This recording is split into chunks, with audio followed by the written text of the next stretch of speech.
This is the Late Round Podcast with your host, JJ Zacharisa.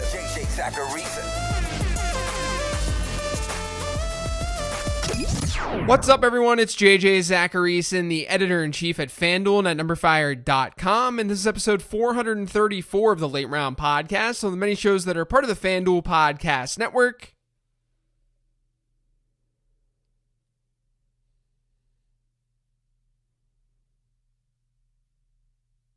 Was that a record? Thanks for tuning in. Head to FanDuel.com/league/listener league right now. You know why? Because you can enter up to 3 lineups in a contest with FanDuel Podcast Network listeners for $5 a lineup for your chance to win a share of the $1,500 in prizes. Best of all, it's rake free.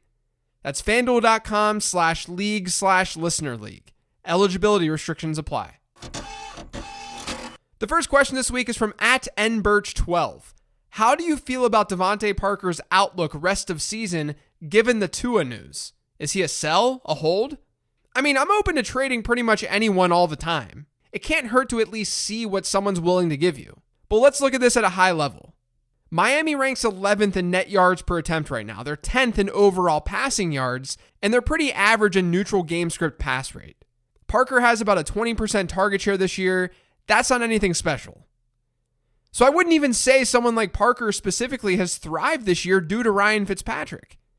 I would argue that maybe the Dolphins end up being more conservative with Tua, but it's not like this is a Dak to Dalton situation, where you had this really pass-heavy offense and a quarterback who was objectively very good, and then you were going to a backup quarterback. A good backup quarterback, but still a backup quarterback. Everything has been average to slightly above average with the Dolphins' passing attack. And Fitzpatrick has been spreading things around pretty evenly. So maybe we see a slight downgrade if we're playing this conservatively, but I'm not sure that we can just assume that's the case. Fitzpatrick hasn't been as DGAF as we've seen in the past either. He's actually got a low deep ball rate this year. With these types of scenarios, it's easy to say, it's a rookie. Things are going to be so much worse. But you also have to imagine a world where Tua really hits. We've seen that already with a couple of quarterbacks in this draft class. So it could also be awesome. This change could be really good for the pass catchers. And there's a possibility he builds a really strong rapport with one of his wide receivers. Maybe that's Devontae Parker. Maybe that's Preston Williams. We don't know. So I think overall, given the current circumstances, I think Parker is just mostly a hold. This last question is from @SamL28001021.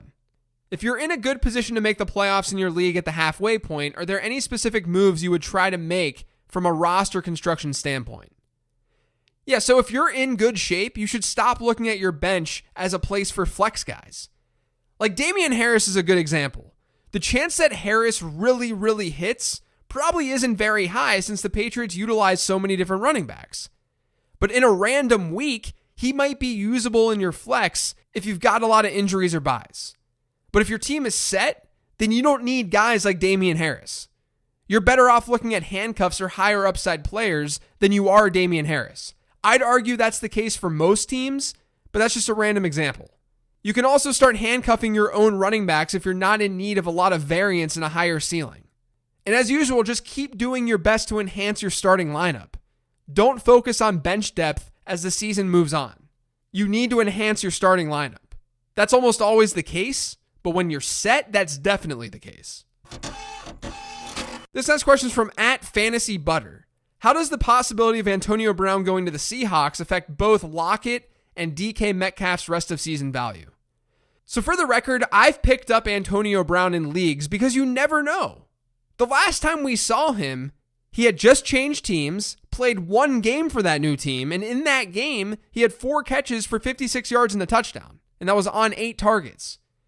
We're talking about one of the best wide receivers ever.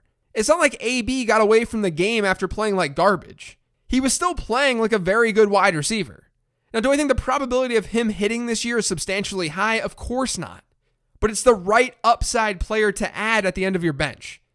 And yes, I'd be concerned with other pass catchers no matter where he signs. I sent a tweet the other day saying that I just hope that AB doesn't ruin Metcalf and Lockett, because I've got a lot of DK Metcalf and Tyler Lockett in redraft this year. And some people laughed at that notion. But by ruin, I don't mean make irrelevant. I mean, DK Metcalf could go from being one of the best wide receivers in fantasy football to one who isn't seeing as much volume. Because when you add a player into the mix, target shares get shuffled around, even if the offense is more efficient. I don't want DK Metcalf and Tyler Lockett to lose volume. And like I said, we're talking about Antonio Brown. We're not talking about Dez Bryant here. Even if probability tells us that Brown likely won't be his old self, we know what's possible. So I think there should be at least some concern, even if it's not a huge concern, but some concern with the pass catchers on whatever team Antonio Brown signs with. So basically, I would not dismiss this. This next question is from @Jesse Watson. What to do with the Patriots? Damian Harris and Edelman drop for bye-week fill-ins? I mean, I think that I'd basically consider those guys that. It depends what's on your waiver wire, though. Every waiver wire in every league is different. But players like Harris and Edelman in most leagues, to me at least, they are bye-week fill-ins. And they've had their bye. So it's just entirely dependent on what's out there and who you're replacing them with. This next question is from @KJ_analytics. In your 15 transactions episode, you said that you could be the guy for us to say, drop that guy. Can you please tell me to drop T.Y. Hilton? I would probably put Hilton in the same Marvin Jones bucket, yes. The difference is that we've seen a big target share game from T.Y. Hilton. But if you need to drop Hilton, there's at least reason backing that move. This next question says, Josh Allen is averaging half as many fantasy points in the last 2 weeks than he did the first 4. What's different and where does he end scoring-wise by the end of the year? As in, do I need a second quarterback to rotate with him on tough matchups? So over the first 4 weeks of the season, Josh Allen had 3 rushing touchdowns. In the game where he didn't score a rushing touchdown, he had 417 passing yards and 4 touchdowns against a beatable Miami defense. Over his last 2, he's faced Tennessee and Kansas City. I'd say he hasn't looked as good, but not having that extra 6 points on the ground, that's the difference between being a mid-range QB1 in a given week versus a mid-range QB2. But here's the other thing that's changed, and this is probably more important. Deep ball passing. Across weeks 1 through 4, he completed 19 of 23 passes that traveled 15 or more air yards for 547 yards and 3 touchdowns. So that's 23.8 yards per attempt on those throws. And he was completing 83% of them. Over the last 2 games, he's completed 3 of 12 deep ball passes for 57 yards and a touchdown. That's less than 5 yards per attempt. Going from almost 24 yards per attempt on deep balls to 5, that's going to change your fantasy output. Those numbers are likely somewhere in the middle. That's where they should be. That's where they should land moving forward. He was never going to maintain his deep ball completion rate and the numbers that he had to start the year. But this is not just regression. This has been an overcorrection over the last couple of weeks. And I'm sure John Brown and his health has something to do with this. But not all of it. Some of it's matchups, some of it's variance, maybe it has to do with the weather. There are a lot of factors to something like this. I would still be viewing Allen as a plug-and-play quarterback right now, though. I don't think that you need to go out and get a second quarterback to play by matchup. You might have to later in the season because there are some tough matchups. But because even with some crappy outings for Allen, he's still giving you a pretty damn good baseline. This next question is from @ChrisIsMe. How can you generally tell when selling high is a good idea versus a mistake? What factors can be used to infer if things have actually changed for a player versus if this is an anomaly? This question is also about Brandon Cooks, LOL. So the first thing to remember is that you never know if what you're doing is a mistake or not. You guys know that I'm wrong with my advice all the time. That's going to happen in fantasy football. But if you're selling high, some things that I would consider are the same types of things that I talk about on the 15 Transactions show each week. Ask yourself if the production is coming with or without strong peripheral numbers. Even when Brandon Cooks wasn't producing, he was still running a lot of routes. His target share was generally fine. I talked about that on one of the 10 Trends episodes. And then you have to read the market. I try to do my best to sort of do this job with 15 Transactions, but sometimes you just can't sell high. Especially when players come out of nowhere and don't really have a strong track record. Like James Robinson. Selling Robinson after like week 2 didn't make a ton of sense, not just because his usage was awesome, but because the majority of people did not believe. They didn't believe in James Robinson. and they probably still don't.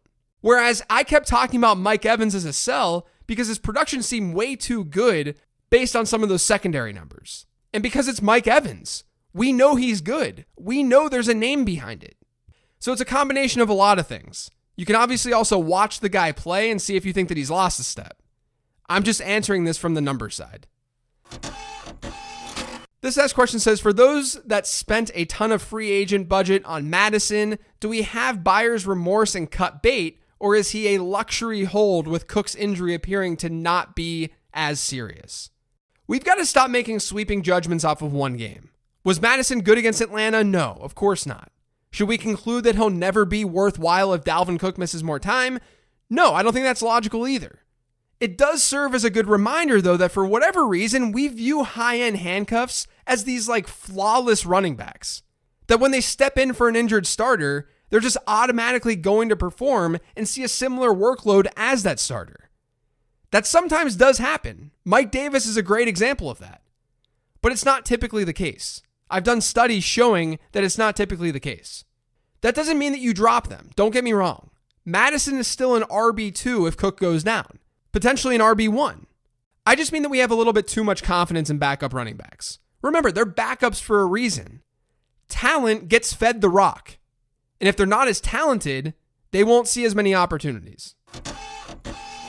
This next question is from @StSteven20. Is it time to move on from Matthew Stafford? Great matchup this week again, but didn't get it done last week in a similar spot.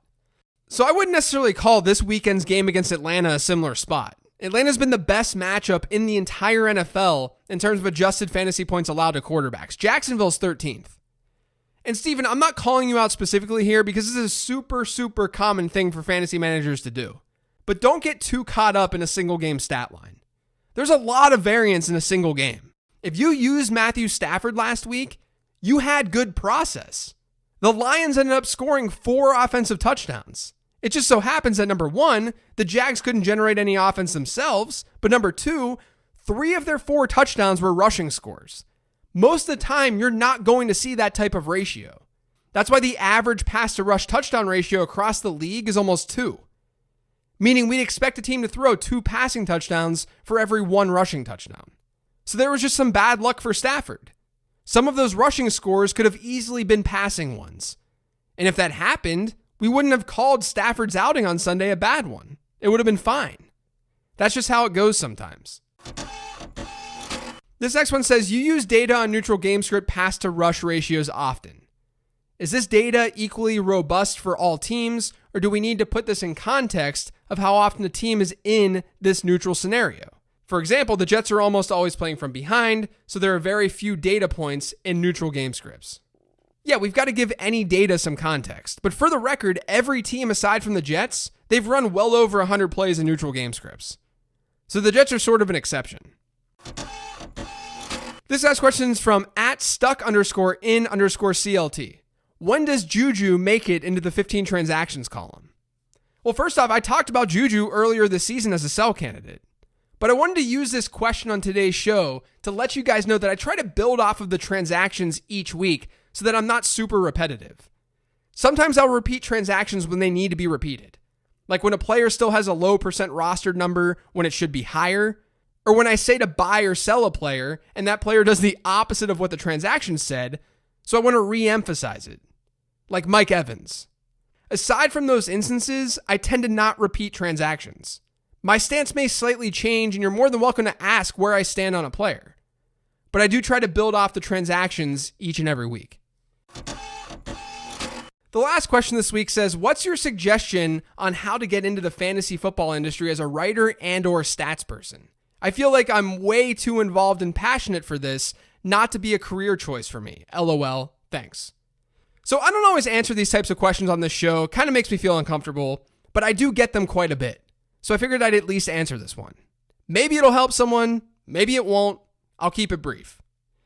But I think the best advice that I can give is pretty basic. Create good content. That's the general idea. But when you dig into that and ask what's good content, I think it's content that's differentiated while still serving a purpose. You can differentiate what you do in a lot of different ways. Me saying that this is a numbers-driven podcast, that's not enough. There's a lot of those out there. saying that this is a bite-sized, numbers-driven podcast about fantasy football that you can listen to quickly while getting all the fantasy football information that you need, that's a little bit more compelling. This podcast, for example, was differentiated by keeping it shorter. The fantasy football landscape has a bunch of good hour-long podcasts. I wanted this one to be quick and to the point. But look across the industry at some of the things that people have done that have really allowed them to stand out. Matt Harmon with reception perception, Rich Rebar in his worksheets, Graham Barfield with yards created. The fantasy footballers and their ability to create the best sounding and well-produced podcast in the industry. That was definitely a way that they differentiated because they had that background. They were able to. Matthew Berry in his personable writing, Evan Silva's matchups column. Even when I started, I wrote the late round quarterback ebook before ebooks and digital guides were really popular in the fantasy football space. But more importantly, I wrote it when everyone was drafting quarterbacks early. So differentiate, but do it all with a purpose. Each of those examples has meaning behind them. If you just keep doing the same thing that everyone's doing, your stuff will not stand out. I can guarantee you that. We know it's a fairly saturated space. But if your content's good and it stands out, people will recognize it. I promise you. But that's going to do it for today's show. Thanks to all of you for listening. If you've yet subscribed to the Late Round Podcast, make sure you are by searching for it pretty much anywhere podcasts can be found. Don't forget to follow me on Twitter @LateRoundQB. Thanks, everyone. I appreciate you listening. Enjoy your weekend. I will talk to you next week.